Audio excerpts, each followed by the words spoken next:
In this video, we're going to talk about the difference between ionic and covalent bonds and how you can recognize by looking at their formula whether or not they're going to be ionic or covalent. And then we'll also talk about how to draw the Lewis symbol of an atom based on where it is located in the periodic table.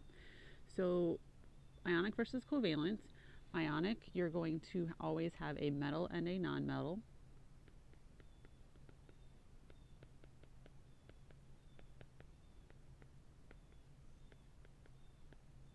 And remember, when we look at the periodic table, we have this stair-step region here, and that is splitting our metals from our nonmetals. So the left side of that line are the metals, and the right side of that line are the nonmetals. So that means if you have a chemical formula that has something from both sides of that line, you are going to have an ionic compound and therefore have ionic bonds involved. For covalent, you're going to have all nonmetals,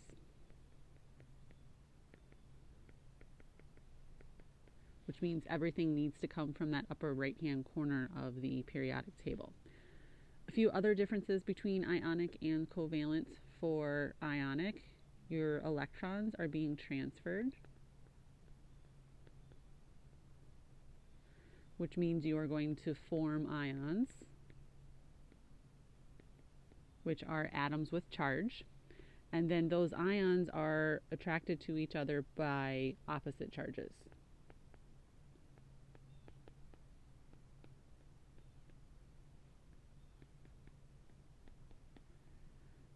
So just like a magnet, your opposite poles are going to attract and hold on to each other.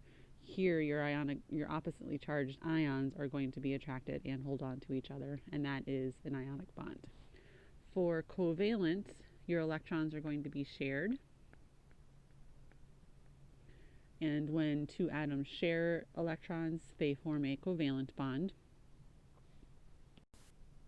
And the reason behind what charge ions form or how many electrons are shared and so on all comes down to what we call the octet rule, which we will get into in a later video, but that connects directly to this idea of writing Lewis symbols for atoms. So we have something called valence electrons, and these are the electrons that are in the outermost shell.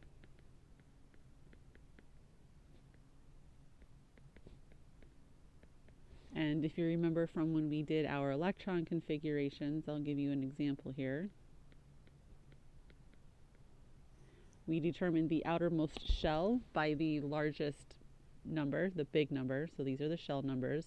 So our outermost shell is shell 2, and if we look, we've got 2 plus 3, which is 5, so 5 electrons in shell 2. So that means there are 5 valence electrons. And if we look, so the 1s2, 2s2, 2p3, that element is going to be nitrogen, total of 7 electrons. And if you also look, nitrogen is in group 5a. So that Roman numeral group number, which is the one we decided earlier in the semester is the one we want to pay attention to, this is why. That Roman numeral group number tells you how many valence electrons there are. So just as another check, if I had 1s2, 2s2, 2p6, my outer shell is 2. I have 2 plus 6 electrons in that second shell, which is 8 valence electrons. If I look, 2p6 is going to be neon, and neon is in group 8, and we just said neon has 8 valence electrons. So again, group number lines up with number of valence electrons. So we take these valence electrons and then we can make Lewis symbols. And the way we're going to do that, so the first one we had was nitrogen. We said it had 5 valence electrons. So the method for drawing the Lewis symbol for an atom is you can pretend there's a box around your elements, and then you are going to take your electrons and you're going to put 1 per side first. So there's 4. I have 5, so I'm going to have one more. So once you have 4 down, you'll start doubling up. So the Lewis symbol for nitrogen really doesn't have that box there, but it helps you think about how to set up what we call paired electrons. So we have a pair versus unpaired electrons for your Lewis structures. If we do the same thing for neon, it had 8 valence electrons, so I'm going to put 1 on each side first. There's 4. I'm going to have 5, 6, 7, 8. So neon is going to actually have 4 pairs of electrons and no unpaired electrons. And we'll see later why this helps us decide what ions atoms are going to form. And then in the next chapter, when we talk more about covalent molecules, it'll help us decide how many bonds different atoms are going to form. So let's look at a couple more examples, and we're going to determine the number of valence electrons and then draw their Lewis symbols. So the first problem says we have calcium. So if we find calcium, it's here number 20 on the periodic table. It is in group 2, so that means it's going to have 2 valence electrons.